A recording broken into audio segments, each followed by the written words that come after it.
3D printing with Cura, the advanced section. I usually have an answer to the question, but this time I'm gonna be cool. How to use the expert settings.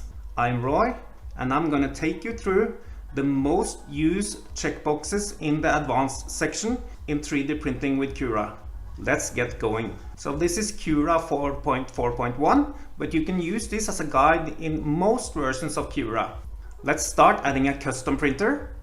Pick this drop down here, click add a printer, add a non-network printer, custom, and then just write your printer name.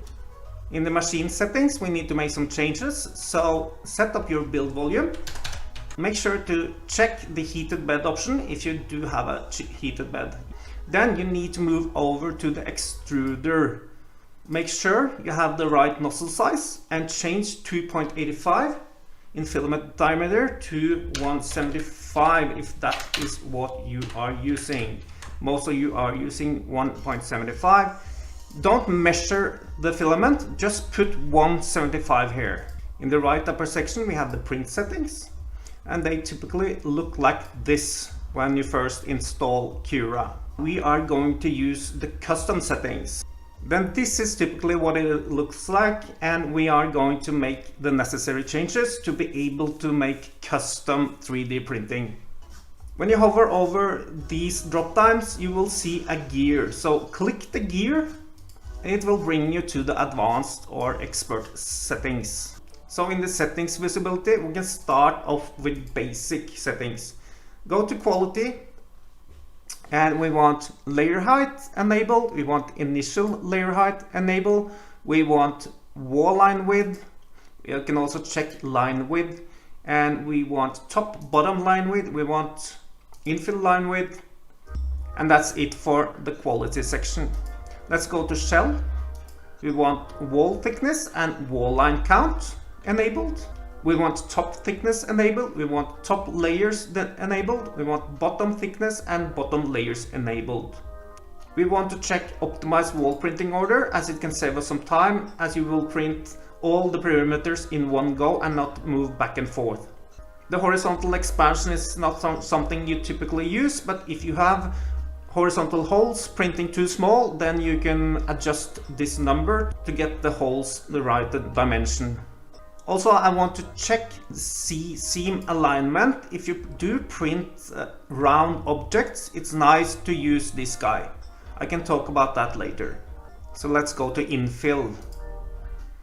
So we want infill density enabled, also infill pattern enabled, and we want to check connect infill lines.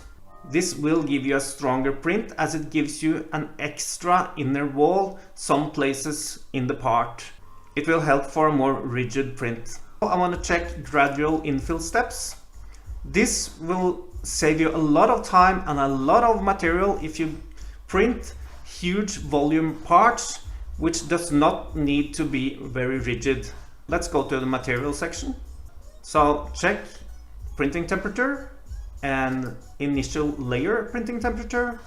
Also build plate temperature and initial layer build plate temperature. Check the flow checkbox, also the initial layer flow. Then retraction, we can also do retract at layer change. We want retraction distance and retraction speed. And that's it for the material section. So let's go to speed. And I like to view most speed, so I want infill speed enabled. I want outer wall speed and inner wall speed enabled. I want top bottom speed enabled. And also I want support speed enabled.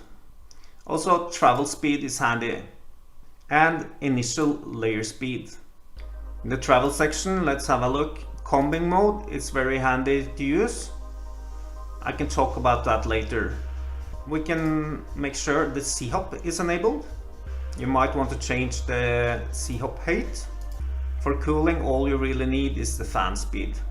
In the support section, check the generate support checkbox. Support pattern is handy to use. Support density is nice to have. I also very much like the enable support brim, as it gives us a much better adhesion for the support to the build plate. We can also check the gradual support infill steps, as again, if we do have a very high support tower, then this will help us save time and material. It means that the support can typically be 20% near the print, but then 10% lower down. Sometimes it's also nice to use the support interface. Let's go to adhesion. So in the build plate adhesion section, and I already unchecked the prime blob as it doesn't work for custom printers, but you can make your own cheat code for that. We want build plate adhesion type. So I only have one extruder, so I'm just gonna uncheck this guy. If you had dual, then you can have it, leave it checked. I want skirt line count enabled. I want skirt distance enabled. I want brim width or brim line count enabled. I usually just go with brim line count. That's it for the build plate adhesion section. For dual extrusion, I'm not gonna go through. Mesh fixes, I'm not gonna use. Under special modes, you might want to check print sequence, as it adds an option to print one part at a time. I'm gonna leave the experimental section be for now. So let's just go back and import a part. So let's make it bigger. So click it and go to scaling. Let's do it 500 maybe. 500 times the size. So we can use some of our advanced settings. Let's start with quality. I'm gonna use extra fast 0.3 and for line width. So we do have a 0.4 nozzle. Printing big parts like this typically takes a long time. You can print 0.5 lines with a 0.4 nozzle. It will save you huge amount of time. Let's just slice this now and have a look what it will print at with 0.4 line width. So 11 hours, 24 minutes. Let's do 0.5. Saved 2 hours just going from 0.4 line width to 0.5 line width. It will not make any difference for the print quality at all. So in the shell section, sometimes you want to go 3 perimeters, but let's leave it at 2 for now. Top layers, typically I want to use 4. If you want a nice top layer, then I think you need 4. I'm gonna leave the bottom layers at 3. I want to optimize my wall printing order for infill. 20% infill is typically too much for this kind of part. We don't need that much infill. Let's see how it looks like. So you can drag this bar down and have a look inside the print. And as you see, there's way too much infill. We're just wasting time and we are wasting material. So let's drop this to 10%.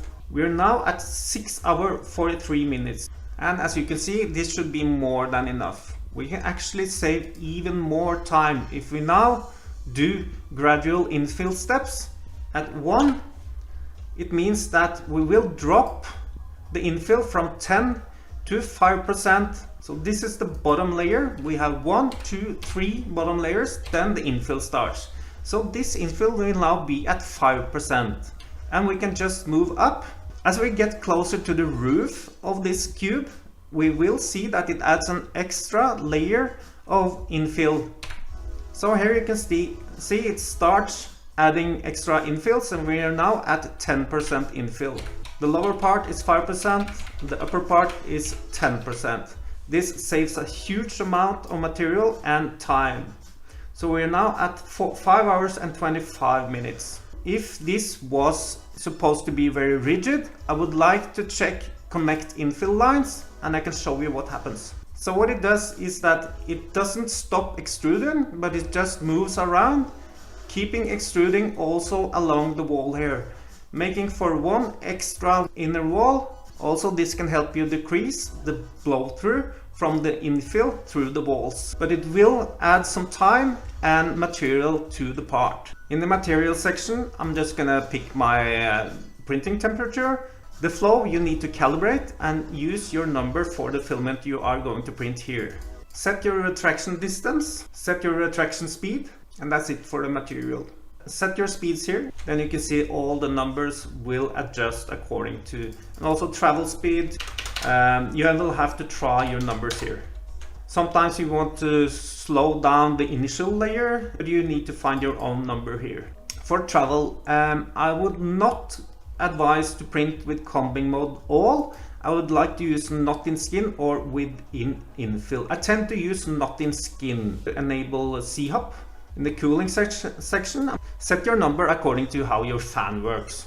So this part does not need any support, but I'm gonna show what settings we can play with. So enable support brim is nice. Sometimes I do enable support interface if I have a horizontal part which is all flat. Then we can use this to get a nicer finish. For adhesion, we do not need a brim here. So I'm gonna go with a skirt just to prime the nozzle a little bit, and one line count is always enough. But I want to be a little bit further away from the part, so I'm gonna set 10 millimeter here. You can use 5 or 10 or whatever suits your needs. Let's slice it again. So we're now at 3 hours 26 minutes. So it makes for a huge difference in time and material savings, the settings we now just did. Let's have a look inside. Always go to preview and preview your part inside.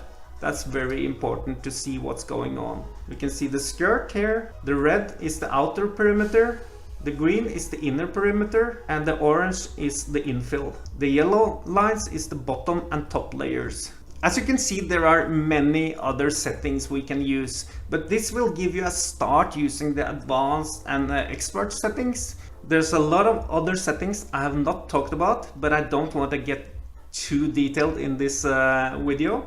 So I hope this will help you a little bit on the way becoming an expert 3D printer. That's it for me, Roy signing off. See you soon.